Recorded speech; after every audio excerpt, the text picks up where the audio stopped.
Hello, my name is Jacob Toretta, and today I will be presenting about the importance of sleep. The science of sleep is important to all of us. Understanding how the brain works in regards to a full night's rest is essential to a productive and happy life.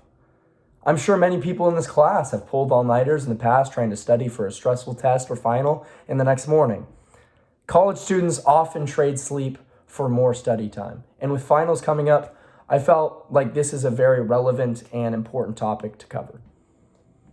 Although it may make more sense to stay up and study at the time, it's very difficult for the brain to actually adequately retain information on less sleep. According to sleep experts at understood.com, lack of sleep can have a negative effect on memory.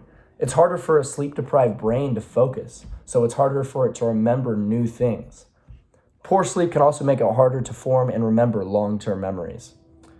Sleep helps to reset the brain for the next day, but in doing so, it also solidifies the information learned throughout the previous day.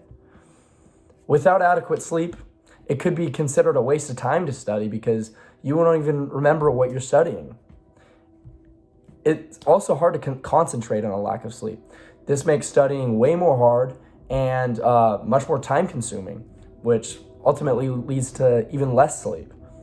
It is imperative that we don't put ourselves in situations where we have to choose between our responsibilities and sleep, because at the end of the day, sleep is the most important responsibility we owe. We owe a debt to our bodies every single day to get a full night's rest.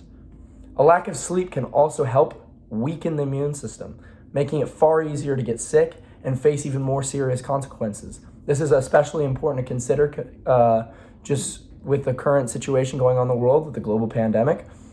Many studies have also been made where they measure people's ability to fight infection through tested subjects with a control group and a group running on low sleep. And without fail, these studies continue to show that illnesses such as the common cold are much more difficult for the body to fight off when a person is unable to get a full night's rest.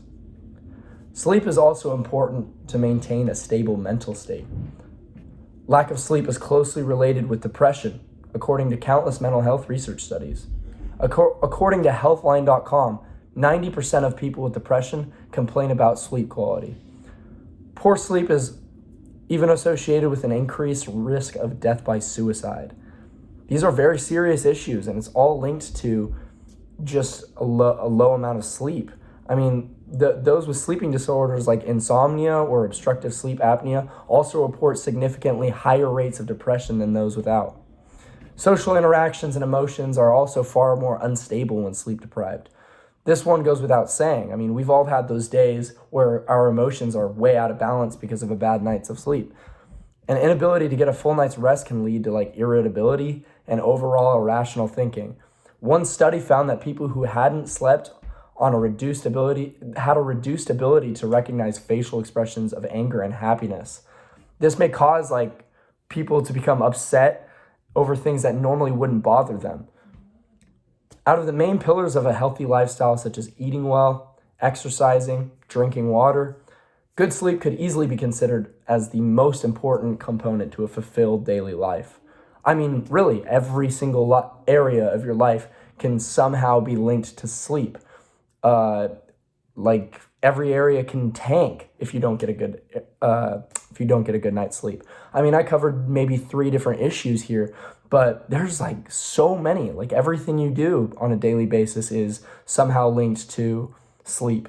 So this is why it's important as a society we work to normalize a full night's rest and not just power through the day. There's a lot of glamour around, saying, oh, wow, I didn't sleep last night, chase the bag. This is all stuff that is just celebrated by pop culture. And I feel like as a society, we need to start normalizing a full 8 hours for a healthy lifestyle. Thank you for watching, and I hope you enjoyed and learned something from this presentation. Have a nice day.